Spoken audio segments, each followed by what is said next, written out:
Hi hello moms വേൾഡിലേക്ക് എൻ്റെ എല്ലാ കൂട്ടുകാർക്കും സ്വാഗതം.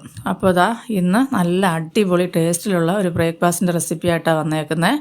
അപ്പോൾ നല്ല രുചിയാണ്, അതുപോലെ തന്നെ ഒരുപാട് പണിപ്പാടൊന്നുമില്ല, പെട്ടെന്ന് ഉണ്ടാക്കിയെടുക്കാനും പറ്റും.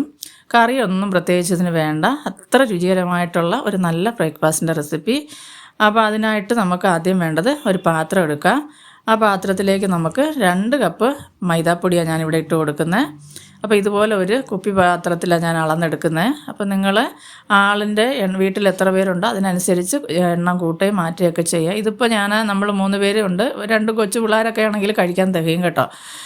അപ്പോൾ 5 പേർക്ക് 5 എന്ന് വെച്ചാൽ കുഞ്ഞു മക്കളൊക്കെ ആണെങ്കിൽ, വലിയവർക്കാണെങ്കിൽ തികയത്തില്ല. അപ്പോൾ ഇനി ഇതിലേക്ക് ഞാൻ ഒരു പൊട്ടറ്റോ, നല്ല വലിയ പൊട്ടറ്റോ തന്നെ പുഴുങ്ങി അതൊന്ന് ഗ്രേറ്റ് ചെയ്തെടുത്തിട്ടുണ്ട്. അപ്പോൾ നമ്മൾ കൈ കൊണ്ട് ഉടച്ചിടുകയെന്ന് എൻ്റെ കട്ട കംപ്ലീറ്റ് പൊടിഞ്ഞ് പോകത്തില്ലല്ലോ, അതുകൊണ്ടാണ് ഞാനിങ്ങനെ എടുത്തേക്കുന്നത്. ഇനി ഒരു 6 നല്ല വലിയ വെളുത്തുള്ളി, ഇച്ചിരി ഏറെ ഇതിന് വെളുത്തുള്ളി ഞാൻ ചേർക്കുന്നുണ്ട്. അപ്പോൾ അത് ഇതുപോലെ ചെറുതായിട്ട് നല്ലപോലെ നൈസായിട്ട് ചെറുതായിട്ടൊന്ന് ചോപ്പ് ചെയ്തെടുത്തിട്ടുണ്ട്. അതും കൂടെ നമുക്കിതിലേക്ക് ഇട്ട് കൊടുക്കാം.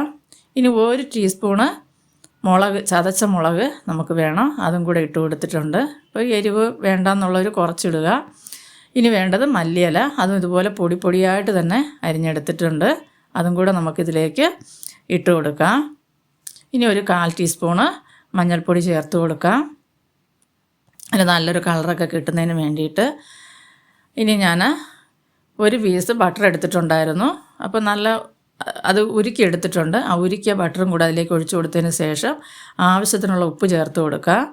ഇനി നമുക്കിതിലേക്ക് ആവശ്യത്തിനുള്ള വെള്ളം ഒഴിച്ചു കൊടുത്ത് നല്ലപോലെ കട്ടയില്ലാതെ ഒന്ന് കലക്കിയെടുക്കുക. അപ്പം ആദ്യം ഒത്തിരി വെള്ളം ഒഴിക്കേണ്ട, കുറേശ്ശെ ഒഴിച്ചിട്ട് കലക്കിയെടുക്കുക. തവിയോ അല്ലെങ്കിൽ ഒരു വിസ്കോ എന്തെങ്കിലും ഉപയോഗിച്ചിട്ട് ഇതുപോലെ ഒന്ന് കലക്കിയെടുക്കുക. അപ്പം നല്ലപോലെ ഒരു ശകലം പോലും കട്ടയില്ലാതെ വേണം കലക്കിയെടുക്കാൻ. ആവശ്യാനുസരണം വെള്ളം കുറേശ്ശെ ചേർത്ത് കൊടുക്കുക. ഇനി കുറച്ചുകൂടെ വെള്ളം ഇതിൽ ചേർക്കുന്നുണ്ട്. അപ്പോൾ ചേർത്ത് ഈ പരുവത്തിലൊന്ന് നമുക്ക് കലക്കിയെടുത്താൽ മതിയാവും. ഇത്രയും ലൂസായിട്ട് വേണം നമുക്കിത് കിട്ടാൻ. അപ്പം നല്ലപോലെ കലക്കിയെടുക്കുക. ഈ പരുവത്തിൽ നമുക്ക് മാവ് കിട്ടിയാൽ മതിയാവും.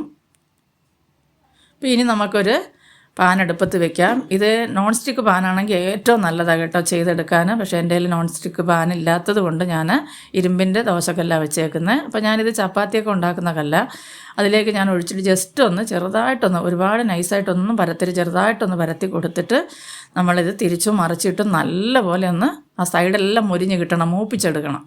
നോൺ സ്റ്റിക്ക് പാനാണെങ്കിൽ എണ്ണയുടെ ഒന്നും ആവശ്യമില്ല.